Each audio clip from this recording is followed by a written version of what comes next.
Police विरुद्ध में संगीन अभियोग कटक जिला किशननगर पुलिस मात्राधिक कार्यानुष्ठान ग्रहण करने नहीं निश्चिंत कोइली ब्लॉक बीजेडी उपसभापति तथा मानपुर पंचायत सभापति रुस्तम मोहम्मद पुलिस विरुद्ध में आनी संगीन अभियोग। गत रविवार सन्ध्या आयोजित एक सांबादिक सम्मेलन में से अभियोग कर गत 28 तारिख विलंबित राति गाड़ी साइड मारिबा भली घटना अभियोग आधार किशननगर पुलिस गिरफ्त कर कोर्ट चालान करते। तेज यह उद्देश्य एवं चंचकतामूलक थिला बोली सीधा सड़क अभियोग आनी रुस्तम मोहम्मद। ओरटा रुस्तम को स्थानीय विशालपड़ा छकरू गड़मा छक पर्यंत गोड़ाई गोड़ाई आक्रमण कर विभिन्न स्थान में लगी सीसीटीवी कैद हो किशननगर पुलिस घटना को तदंत परिसरभुक्त न करी ओलटा जहां आक्रमण करागला ताकू बांधी पुलिस जेल पठाई। खाली सेतिक नुहे रुस्तम मोहम्मद विरुद्ध में पालटा अभियोग आनिथिबा व्यक्ति दलित होई नथिले मध्य पुलिस हरिजन आदिवासी सुरक्षा आईन दफा लगाइबारु रुस्तम को जामिन मिलबारे विलंब होइतिला। अपरपक्षे रुस्तम को बंधुक खंडारे रास्तार गुड़े गुड़े आक्रमण उद्यम नहीं किशननगर थाना लिखित एतला होइथिले भी पुलिस यहाकू रड बोली उल्लेख करथिला बोली रुस्तम मोहम्मद सांबादिक सम्मेलन में अभियोग करथिले। यदि किशननगर पुलिस अभियोग को आधार करी दफा रुजु करुछि तेबे खंडाटा लुहा रड हेला किपरि आ बंधुक गला कुआडे यदि किशननगर थाना पुलिस सब घटना जानि पारुछि तेबे घटना घटिथिबा स्थल रे लागिथिबा सीसीटीवी फुटेज को काहेकि तदंत परिसरभुक्त नेले नाही बोली प्रश्न करिसंती रुस्तम। ए संपर्क में आम किशननगर थाना आईआईसी रश्मि रंजन दास को पचारू से कहते जे दुई पक्ष अभियोग आधार दुईटी मामला रुजु कर उभय पक्षर 3 जन को कोर्ट चालान कर सीसीटीवी फुटेज आधार को आगामी दिन में गुरुत्व दिज्व। ए बाबद सालेपुर एसडीपीओ निहार रंजन प्रधान को पचारू से कहले मामला एवं तदंत परिसर अच्छी किपरि जड़े एससी एसटी वर्गर अंतर्भुक्त न थाई एतला करुछंती आ संपृक्त दफा लगाई किभली पुलिस कोर्ट चालान करुछि प्रश्न रे सालेपुर एसडीपीओ कहते रेकर्ड देखिले उत्तर रखिबे बोली। तेबे घटना किए सत कहूछि और किए मिछ कहूछि ता उच्च स्तरीय तदंत हेबार आवश्यकता जरूरी हो पड़ी। ए घटना रे प्रकृत दोषी को जदि दंड न मिले और निर्दोष को दंड मिले तेबे आगामी दिन में साधारण लोकंक भरोसा आईन और पुलिस उपरू आस्था न हराइब से कथा बाकी हो परिबो। सर्वप्रथम मो आज जो सांबादिक सम्मेलन होची मो घरटारे डकाई करूची मु तांको धन्यवाद दउची। मो ना है मोहम्मद रुस्तम मो मानपुर ग्राम पंचायत विजु जनता दल सभापति आउ निश्चिंत कोइली ब्लॉक विजु जनता दल उपसभापति। प्रेस मीट एपाई डाकी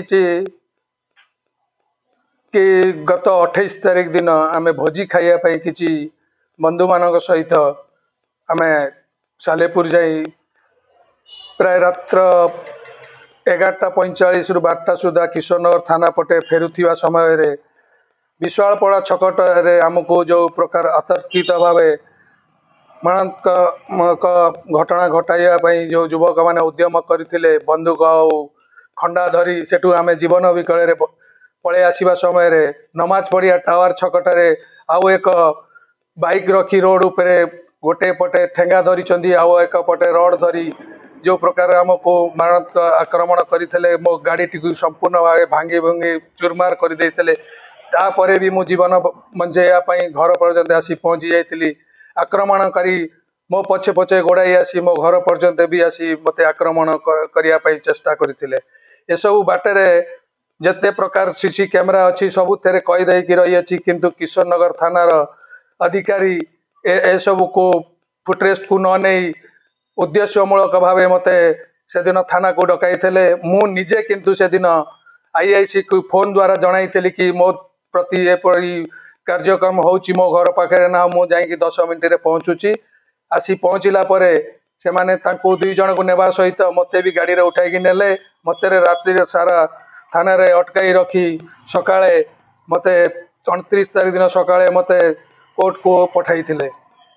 मो अभियोग रे एतला मो निजे निजे लिखिची मो निज हैंडराइटिंग रे लिखिची से माने विशालपड़ा छकटारे खंडा